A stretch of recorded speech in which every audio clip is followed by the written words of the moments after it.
Good morning, this is Jeff with Sewer Tech Northwest. Today we are at property address 1602 South Fern Way here in Canby.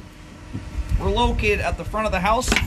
I describe everything as if you're standing in the street facing the front door of the home. There's your front door. Right to the left of it is it's got a 4-inch cap or a 3.5-inch cap on top of it, but the line itself is actually 3-inch pipe. That cap is mostly to accommodate that larger cover plate over it.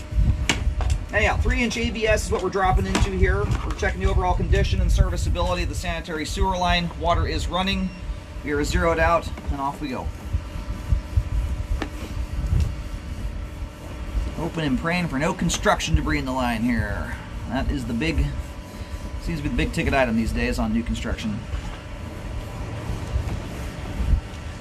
Secondary cleanout access, or the test tee, what we're going underneath right now, in the last few years has become just a heavy-duty spot for rocks to get into the pipe. Just transitioned there to 4-inch 3034 PVC. Just as an example, I've been doing this for 13 years now. I've cambered almost 25,000 houses, and probably a good 5,000 of those at this point are new construction. Traditionally speaking, about 1 in every 5 will have something going on. This right here is the main culprit that we often see on new construction, the secondary access. It's a newer thing we're starting to see a lot now as a code requirement, and they're usually in a sidewalk or a driveway. But anyway, after we went through the pandemic, a lot of guys lost their skilled labor, running skeleton crews, and guys that had no experience. They would leave the cleanout cap off of that secondary cleanout we just went past there, which is always in a driveway or a sidewalk, usually you're very close to it, and they dump 100 pounds of gravel down the sewer line or fill the line up with concrete. I had a neighborhood out here during the pandemic. 14 out of 6 houses needed their entire sewer lines ripped out of the ground. Almost every one of them got filled with concrete. So anyway, construction debris is a big thing on these houses. There's the main there at 44 feet. We're going to go locate the camera head really quick here while the pipe drains off. We'll take another look at everything as we come back. Thus far, nice looking sewer line. There's one spot I want to look at right around that secondary cleanout. I think there's just a plastic burr on the joint, but we'll take a second look at it.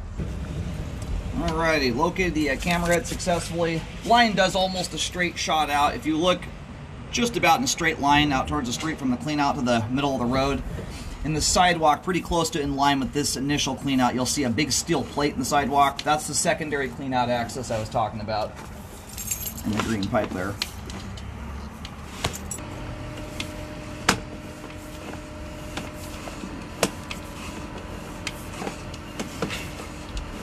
And the line goes out to Fernway here.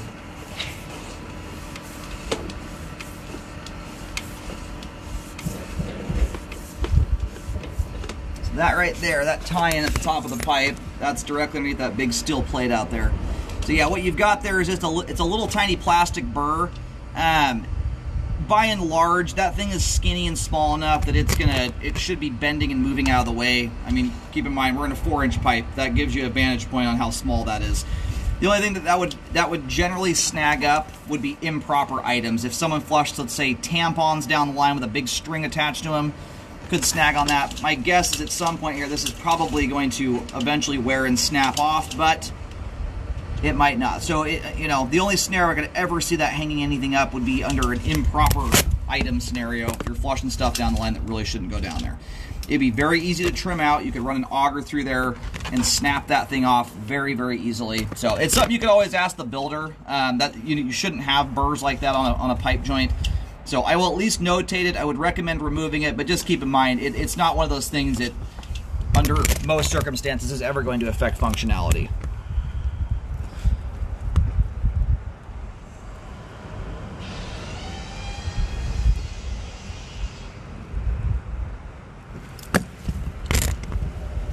I think an auger would make very quick work of that. I wouldn't run a jetter through. I don't think the jetter's going to do it.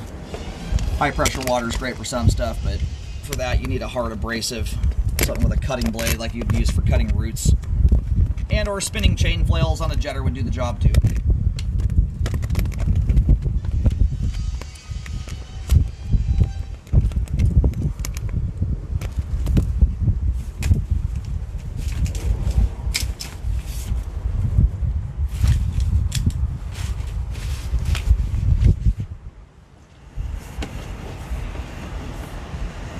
Otherwise, the joint there looks totally intact. They just didn't sand that little bugger off of there when they were all said and done with it. All the PVC pipe looks good. All the joints are tight. The line makes a little bit of a zig and a zag. That's what we're going through right now. Otherwise, it runs pretty darn straight. Alrighty, we are back to the clean out access. We're going to flip around here and just go through the foundation wall. Everything beyond the foundation wall is all exposed piping. That's stuff that you can see with your eyeballs in the crawl space. Home inspector looks for that, looks for leaks and things of that nature down there. Alright, at this rate we are well within the foundation wall. Great looking sewer line, other than the little plastic burr. And again, as it sits right now, I'm writing this up as a functioning sewer line. It'd only be under certain circumstances where that little burr could ever affect functionality in a significant manner. But it's something worthwhile, I mean, because it does happen. If you have kids in the house especially, stuff does go down the line. But even if something did get hung up on it for a moment, I think it's fairly unlikely it would lead to buildup unless it was quite a large item. Like if you flushed a big ball of wipes down the toilet, something that's already going to kind of struggle to move through the line.